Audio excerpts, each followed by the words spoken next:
Seigneur, ta parole est grande, elle demeure à jamais. Ta parole est infaillible, rien ne peut la supprimer. Bienvenue à vous, chers téléspectateurs, ainsi qu'à tous nos téléspectateurs dans le monde entier, dans un nouvel épisode de notre émission d'études quotidiennes Toute la Bible, dans laquelle nous étudions tous les livres de la Bible, de la Genèse à l'Apocalypse, du lundi au vendredi. Dans l'Épître aux Romains, l'Épître sur la justification, nous en sommes au chapitre 9. Aujourd'hui, si Dieu le veut, nous allons étudier les versets 20 jusqu'à la fin du chapitre. Permettez-moi tout d'abord d'accueillir notre invité, le serviteur du Seigneur, le frère Youssef Riyad. Bienvenue, frère Youssef. Merci beaucoup, frère Riyad. Bienvenue aussi à nos invités, honorés de vous avoir. Frère Youssef, le verset 20 est une continuation de ce qui est dit au verset 19. Oui. Lorsqu'il dit « Tu me diras », pourquoi fait-il donc encore des reproches? Qui peut en effet résister à sa volonté? Mais toi, homme, qui es-tu pour entrer en contestation avec Dieu? L'objet dira-t-il à celui qui l'a façonné: pourquoi m'as-tu fait ainsi? Le potier n'est-il pas le maître de l'argile pour faire avec la même pâte un ustensile d'un usage noble et un ustensile d'un usage méprisable? Que dire si Dieu, voulant montrer sa colère et faire connaître sa puissance, a supporté avec une grande patience des vases de colère tout prêts pour la perdition? Et que dire s'il a voulu faire connaître la richesse de sa gloire envers des vases de compassion qu'il a d'avance préparé pour la gloire? Ainsi il nous a appelés non seulement d'entre les Juifs, mais encore d'entre les non-Juifs. Le discours se poursuit dans ces versets vers une idée centrale. La souveraineté de Dieu est comme la souveraineté du potier sur l'argile. Quelles sont les idées principales de cette partie? En fait, il s'appuie sur le verset 18. Ainsi, Dieu fait grâce à qui il veut et il endurcit qui il veut. Sur la base de deux versets qu'il avait cités, je ferai grâce à qui je veux faire grâce, j'aurai compassion de qui je veux avoir compassion. Et puis ensuite, il parle du Pharaon que Dieu a endurci. Ainsi, Dieu fait grâce à qui il veut et il endurcit qui il veut. Et il adopte le style de l'objection à l'objecteur, et c'est toujours le style de Paul, surtout dans l'épître aux Romains, qui est une épître rationnelle. Ou bien il suppose l'objection dans l'esprit du lecteur. Oui, en fait, il prend la place de l'objecteur. Il pose l'objection et il y répond. Et l'objection est: tu me diras, pourquoi fait-il donc encore des reproches? Qui peut en effet résister à sa volonté? L'objecteur dit: c'est fini. Dieu fait grâce à qui il veut et il endurcit qui il veut. Nous sommes passifs et c'est fini. Dieu fait ce qu'il veut faire. Et face à ces mensonges, si je puis dire, l'apôtre Paul, avant de répondre à cette question, c'est comme s'il disait à la personne qui pose la question: ne dépasse pas les bornes. Garde ta politesse. Sache de qui tu es en train de parler. Mais toi, homme, qui es-tu pour entrer en contestation avec Dieu? Et il nous donne un exemple. Et bien que l'exemple soit flagrant, mais la vérité est en fait plus claire. Il y a une très grande différence entre le potier et le morceau d'argile avec lequel il travaille. La distance entre Dieu et l'homme est plus grande que la distance entre le potier et la pâte d'argile. Alors donc, si le potier a autorité sur la pâte d'argile, à plus forte raison, Dieu a autorité sur tous les hommes. À une différence près. La différence est que lorsque le potier, qui est le maître de l'argile, fait d'une seule pâte un ustensile d'un usage noble et un ustensile d'un usage méprisable, d'un usage noble, d'un usage propre et d'un usage qui n'est pas propre. Le potier fait cela. Et Dieu, bien que la distance entre Dieu et l'homme soit beaucoup plus éloignée que celle du potier et d'un peu d'argile, Dieu ne fait pas cela et c'est justement la réponse. Car Dieu ne prépare pas une pâte pour le déshonneur. Dieu ne prépare pas un vase pour la colère. Dieu ne fait pas cela. Et s'il le faisait, il n'y a personne qui puisse lui résister. Et il n'y a personne qui lui dise « Que fais-tu » Mais Dieu, dans son absolue bonté, prépare un ustensile d'un usage noble, et supporte avec la plus grande patience les vases de colère qui se sont préparés eux-mêmes pour la perdition. Il parle ici de vases de colère, tout prêts pour la perdition. Dieu ne les a-t-il pas préparés pour la perdition? Non. Nous avons par exemple au chapitre 2, verset 5, pour ton endurcissement et ton refus de te repentir, tu t'amasses un trésor de colère pour le jour où Dieu révélera sa colère. Dieu, au contraire, il dit ici, il a supporté avec une grande patience des vases de colère, tout prêts à la voix passive. Qui les a préparés? Il ne le dit pas, mais il est clair qu'ils se sont préparés eux-mêmes. Regardez donc le vase de gloire. Il a voulu faire connaître la richesse de sa gloire envers des vases de compassion qu'il a d'avance préparés pour la gloire. Dieu a donc préparé des vases de gloire. C'est lui qui les a préparés.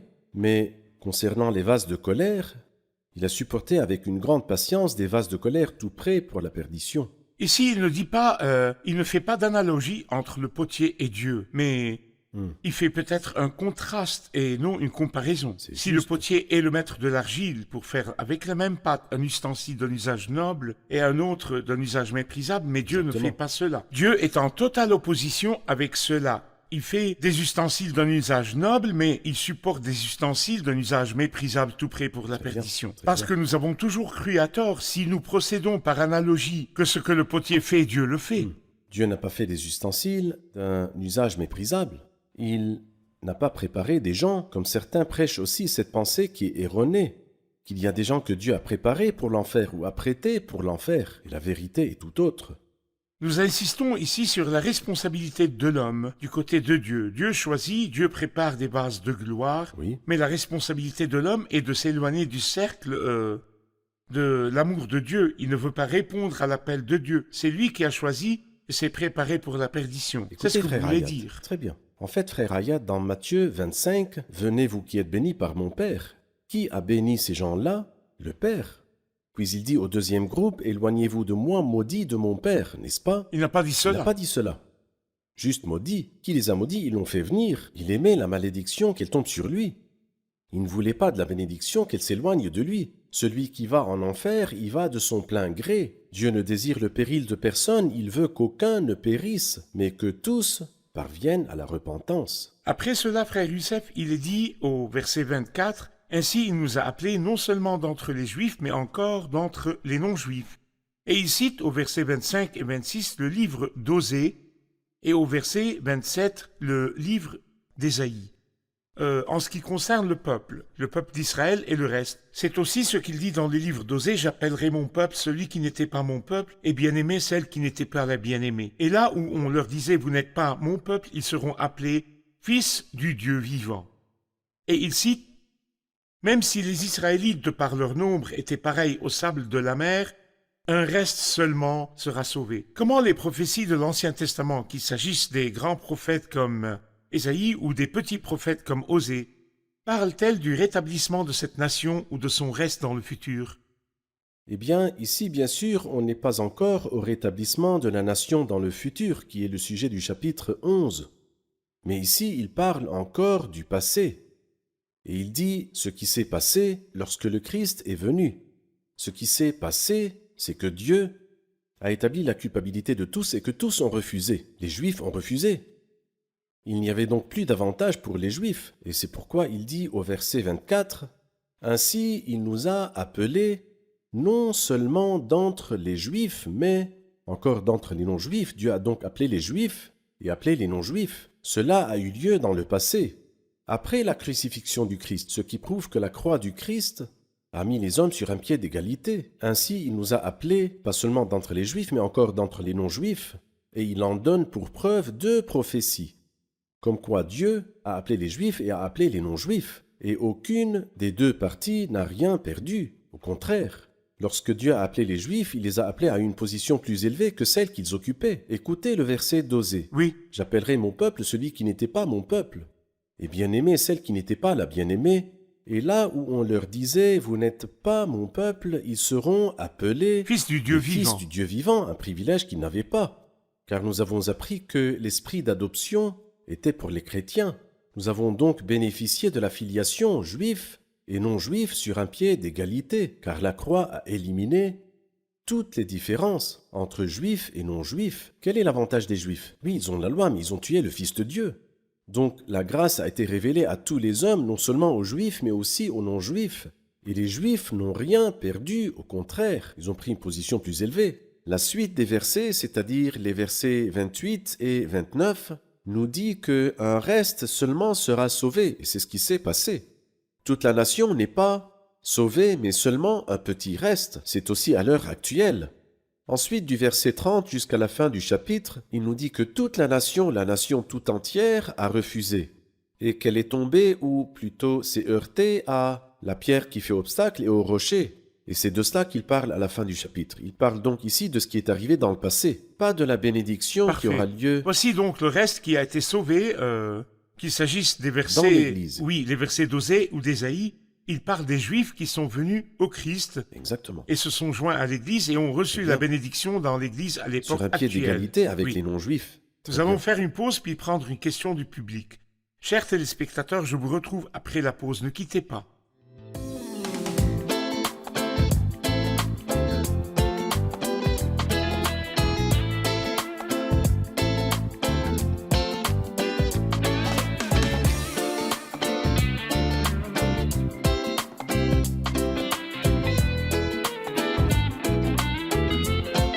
Nous revoici, chers téléspectateurs, pour prendre la question du public. J'ai une question. Dans le verset 28, il est écrit, en effet, le Seigneur accomplira pleinement et rapidement sa parole. Avec justice, en effet, le Seigneur accomplira rapidement sa parole sur la terre. Pourriez-vous expliquer ce verset? Oui, veuillez expliquer ce verset, frère Youssef. Ésaïe, de son côté, s'écrit au sujet d'Israël, même si les Israélites, par leur nombre, étaient pareils au sable de la mer, c'est-à-dire que même si leur nombre est grand, tous n'accepteront pas la bénédiction à l'heure actuelle, mais plutôt un reste seulement sera sauvé. Et ensuite, il parle de ce qui se passera à la fin des temps. Le Seigneur accomplira pleinement et rapidement sa parole avec justice. Dans la traduction littérale de ce verset, nous lisons « Le Seigneur jugera la terre pleinement, rapidement et avec justice ». Et cela parle de la période où le Seigneur apparaîtra, c'est-à-dire que les événements de la fin se succéderont de manière spectaculaire, et pas seulement une succession spectaculaire, mais aussi un jugement complet et juste, c'est-à-dire que Dieu ne sera pas du tout injuste avec personne, mais il agira plutôt avec équité et justice, lorsqu'il jugera la nation qui a rejeté le Christ. Le verset 29 dit « Et comme Ésaïe l'avait prédit, si le Seigneur de l'univers ne nous avait pas laissé une descendance, nous serions devenus comme Sodome, nous aurions été semblables à Gomorrhe. » Que veut-il dire par là? Ce verset se trouve dans le chapitre 1 d'Ésaïe. Il veut dire que le reste est faible. Il confirme l'idée que ceux qui sont sauvés dans cette nation sont peu nombreux à l'heure actuelle. Au verset précédent, il nous dit que le reste sera sauvé, c'est au verset 27, et au verset 29, si l'Éternel, le Maître de l'univers, ne nous avait pas conservé un faible reste, cela se trouve dans Ésaïe 1, nous serions pareils à Sodome, c'est-à-dire, si l'Éternel, dans sa bonté, ne nous avait pas conservé un faible reste, un petit reste qui témoigne de la grâce de Dieu, nous ressemblerions à Gomorrhe, c'est-à-dire détruits de fond en comble. L'Éternel ne nous aurait laissé ni racines ni rameaux. Mais de par sa grâce et sa bonté, il a conservé un petit reste. Sinon, nous serions pareils à Sodome, nous ressemblerions à Gomorrhe. Est-ce qu'il fait ici un contraste entre le mérite et la grâce selon le mérite? Nous serions tous pareils à Sodome et à Gomorrhe dans la destruction et la perdition, mais la grâce nous a conservé un reste. Exactement, exactement. Que dirons-nous donc, verset 30, des non-juifs qui ne recherchaient pas la justice ont obtenu la justice, celle qui vient de la foi, tandis qu'Israël, qui cherchait une loi de justice, n'est pas parvenu à cette loi. Pourquoi? Parce qu'Israël l'a cherché non par la foi, mais par les œuvres de la loi.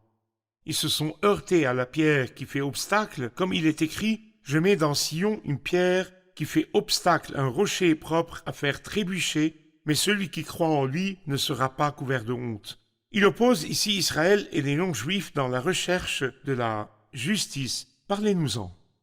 Il dit que les non-juifs ont obtenu la justice et qu'Israël n'a pas obtenu la justice en général. Et cela nous amène peut-être au livre d'Ésaïe au chapitre 65. Dans Ésaïe 65, nous lisons ces paroles. Il dit « Je me suis laissé consulter par ceux qui ne me demandaient rien. Je me suis laissé trouver par ceux qui ne me cherchaient pas. Ceux qui ne me demandaient rien, ne me cherchaient pas, sont les non-juifs. J'ai dit, me voici à une nation qui ne faisait pas appel à mon nom. Et puis, à longue de journée, j'ai tendu mes mains vers un peuple rebelle qui marche sur une mauvaise voie en suivant ses propres pensées, la nation d'Israël. Ainsi, au verset 1 d'Ésaïe chapitre 55, il est dit que les non-juifs ont pu trouver le Christ et être justifiés par le Christ. La nation d'Israël, malheureusement, n'a pas eu cela. Ici, il dit, à longueur de journée, j'ai tendu mes mains vers un peuple rebelle qui marche sur une mauvaise voie en suivant ses propres pensées. Ici, il explique pourquoi. Il a donne donné la raison. Quelle est la raison? Il nous dit, parce que les non-juifs ont obtenu la justice qui vient de la foi. Alors qu'Israël n'a pas voulu obtenir la justice Par qui les vient œuvres de la de la foi, loi. il voulait l'obtenir par des œuvres de la loi. Nous avons la loi. Vous, les non-juifs, vous n'avez pas la loi, mais nous l'avons. Mon cher, vous avez la loi, mais pouvez-vous la mettre en pratique? Nous espérons la mettre en pratique si Dieu le veut, mais vous ne la mettrez jamais en pratique. Et le résultat était qu'en cherchant à obtenir la justice par la loi, ils ne sont pas parvenus à la justice. Tandis que les non-juifs, qui estimaient n'avoir rien du tout, absolument rien, ni bonté, ni justice, lorsqu'ils ont reçu la bonne nouvelle, l'évangile, recevaient la justice gratuitement, un don gratuit, gratuitement déclaré juste par sa grâce, par le moyen de la libération, ils ont couru vers cette justice. Je me suis révélé à ceux qui ne me demandaient pas. Je me suis fait connaître à une nation qui ne porte pas mon nom. Ils ne connaissaient pas mon nom auparavant, mais je me suis révélé à eux lorsque je suis venu dans l'Évangile pour leur offrir la justice par la La foi. raison principale était la foi et non les œuvres de la loi. Exactement, ceux qui recherchaient les œuvres de la loi n'ont pas obtenu la justice. Et ce sont ceux qui ont reçu la justice par la foi qui l'ont obtenue. Et c'est le principe des œuvres et de la foi qui est clair dans l'Ancien et dans le Nouveau. Quiconque essaie d'obtenir une bénédiction par les œuvres ne l'obtiendra pas. Ça n'arrivera pas. Mais par contre, celui qui reçoit la bénédiction gratuitement de Dieu, Dieu qui ne vend pas du tout ses dons, mais plutôt les donne gratuitement, est celui qui l'obtient vraiment. Donnez-nous une raison, frère Youssef, à l'heure actuelle, d'accepter ou de rejeter l'Évangile. Pourquoi les œuvres bonnes ne marchent-elles pas? Permettez-moi de dire, comme principe de discussion, qu'elles marchent. Si vraiment vous avez de bonnes œuvres, montrez-les. Eh bien, l'orgueil de l'homme ne veut pas, il ne veut pas que l'homme confesse « Je sais que le bien n'habite pas en moi », c'est-à-dire dans ma nature propre. Nous avons vu ce verset au chapitre 7. Le bien n'habite pas en nous, du tout. Alors vous insistez sur le bien, alors faites le bien. Il est venu demander au Christ « Que dois-je faire pour hériter de la vie éternelle ?» Il lui répondit « Bien-aimé, ne m'appelle pas bon si tu penses que je ne suis qu'un être humain, parce que très franchement, personne n'est bon si ce n'est Dieu seul, mais si tu insistes, fais-les. » Et est-ce qu'il les a faits ou Il est est-il parti parti tout tout triste. triste? Il est parti tout triste. Alors, l'homme n'est pas capable de faire. Et lorsque le don lui est offert gratuitement, il refuse à cause de son orgueil. À cause de son orgueil, il refuse d'admettre qu'il n'y a rien de bon en lui. Et à cause de son orgueil aussi, il refuse de recevoir le don gratuit. Et à cause de son orgueil, il se détruira lui-même. Et si les œuvres sont bonnes aux yeux de l'homme, mais aux yeux de Dieu, Exactement. elles proviennent d'une source corrompue, donc ce sont des œuvres Taché corrompues. par les imperfections et les défauts de l'homme. Et l'homme est tenu de les faire, non pas pour lui donner un crédit Exactement. supplémentaire pour C'est-à-dire être que si vous accepté le par faites, Dieu. c'est votre devoir. Nous allons faire une pause puis prendre une question du public. Chers téléspectateurs, je vous retrouve après la pause. Ne quittez pas.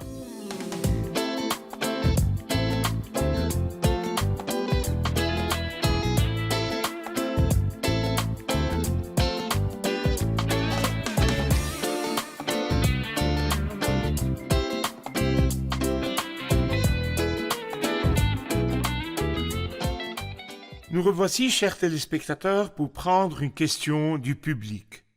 Au verset 33, il est dit, comme il est écrit, « Je mets dans Sion une pierre qui fait obstacle, un rocher propre à faire trébucher. Mais celui qui croit en lui ne sera pas couvert de honte. » De qui s'agit-il ici? De qui s'agit-il ici? Qui entendons-nous par les mots pierre et rocher? La pierre et le rocher sont deux noms connus du Seigneur Jésus-Christ. Et en fait, l'apôtre Paul cite ici deux versets du livre d'Ésaïe, Ésaïe 8 et Ésaïe 28. Et ce style-là est très courant dans la Bible sainte de citer deux versets et de les fusionner comme s'il s'agissait d'un seul verset. Il cite d'Ésaïe chapitre 28, Je mets, ensuite, mais celui qui croit en lui ne sera pas couvert de honte. Ces deux versets se trouvent dans Ésaïe 28. Ésaïe 8 parle de la pierre qui fait obstacle et du rocher propre à faire trébucher. Il parle du Christ lorsqu'il est venu dans l'humilité. Quand le Christ est venu dans l'humilité, il était la pierre à cause de laquelle ils ont trébuché et ils sont tombés. Et le Christ a dit que celui qui tombera sur cette pierre s'y brisera. Celui qui trébuchera à cause de l'humilité du Christ s'y brisera, mais ce brisement vous permet de vous relever. Vous pouvez tomber sur la pierre et vous relever et continuer à marcher si vous croyez en Christ. Mais gardez à l'esprit que cette pierre, dans un jour à venir, tombera de sa hauteur sur les hommes, Et les celui écrasera. sur qui elle tombera, celui sur qui la pierre tombera, sera écrasé. C'est pourquoi il dit ici que les Israélites n'ont pas encore été écrasés par cette pierre, cela arrivera à l'apparition du Christ. Mais en ce moment présent, ils ont trébuché seulement, parce qu'ils se sont heurtés à la pierre qui fait obstacle et au rocher propre à faire trébucher, et ils ont trébuché. Se relèveront-ils à l'avenir? La réponse est oui, après la repentance. Pourront-ils se repentir? La réponse est oui.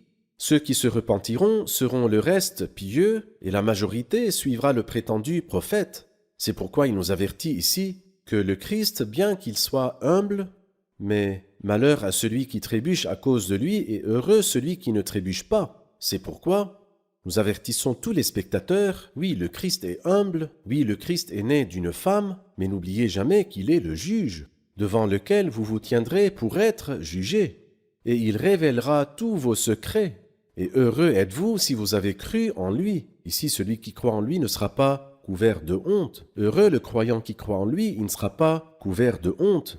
Mais malheur à celui qui trébuche à cause de lui, il sera couvert de honte. Pourriez-vous nous rappeler quelques situations où l'on dit que le Christ est une pierre ou un rocher? Eh bien, par exemple, le psaume 118. Et le Christ a cité ce verset pendant la Semaine Sainte, lorsqu'il a dit « La pierre qu'ont rejetée ceux qui construisaient est devenue la pierre angulaire ». En fait, c'est l'une des fois, mais il y en a beaucoup d'autres. Dans la prophétie de Daniel, une pierre s'est détachée sans aucune intervention extérieure, et elle est tombée d'en haut sur la statue des nations et l'a pulvérisée, et que cette pierre est devenue une grande montagne et a rempli toute la terre, image du royaume du Fils de Dieu dans le futur, et qui remplacera tous les royaumes du monde qui ont régné dans tout le temps passé. Merci beaucoup, frère Youssef, que Dieu vous bénisse. Revoyons l'épisode avec nos invités. Quand nous allons au verset 25 et 26, il est dit, c'est aussi ce qu'il dit dans le livre d'Osée, « J'appellerai mon peuple celui qui n'était pas mon peuple, et bien-aimé celle qui n'était pas la bien-aimée. Et là où on leur disait, vous n'êtes pas mon peuple, ils seront appelés fils du Dieu vivant. » Quand cela s'est-il produit? Cela s'est produit avec les Juifs qui ont abandonné le judaïsme, accepté le Christ, cru en lui, rejoint l'Église et se sont retrouvés sur un pied d'égalité avec les non-juifs et ensemble ils ont formé l'Église de Dieu. Lorsqu'il dit au verset 33, « Comme il est écrit, je mets dans Sion une pierre qui fait obstacle, un rocher propre à faire trébucher, mais celui qui croit en lui ne sera pas couvert de honte. » De qui s'agit-il? Ce sont deux noms connus du Seigneur Jésus dans Ésaïe 8 et 28, et dans le psaume 118, lorsque le Christ est venu dans l'humilité, ils ont trébuché ou se sont heurtés à lui et sont tombés. Mais un jour viendra où il sera le rocher. Il tombera sur tous ceux qui l'ont rejeté et les écrasera. Que Dieu vous bénisse, je vous remercie. Merci frère Que le Seigneur Youssef. vous bénisse. Nous poursuivrons notre étude dans le Amen. prochain épisode. Chers téléspectateurs, le Seigneur Jésus-Christ a lui toute la gloire et la pierre qui s'est détachée sans aucune intervention extérieure dont parlait Daniel. Une petite pierre qui s'est détachée sans aucune intervention humaine, qui est née d'une manière contre nature, qui est venue sans la volonté d'un homme. Mais même s'il est une petite pierre aux yeux des hommes, méprisée aux yeux des hommes, les hommes l'ont méprisé lorsqu'il était sur terre, et aujourd'hui encore le monde méprise le Christ. Nous vivons à l'époque de la patience du Christ, mais la prophétie de Daniel dit que la petite pierre est devenue une grande montagne. Le Christ doit venir un jour pour gouverner la terre et régner sur la terre.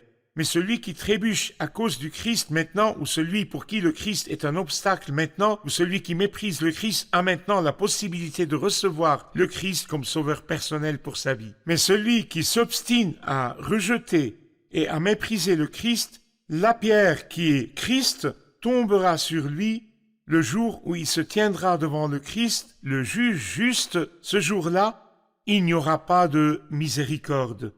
mais une grande colère pour le jour de la colère. Je vous invite à accepter le Christ comme sauveur maintenant, avant de vous présenter devant lui en tant que juge juste. Je vous revois dans le prochain épisode. Que le Seigneur soit avec vous.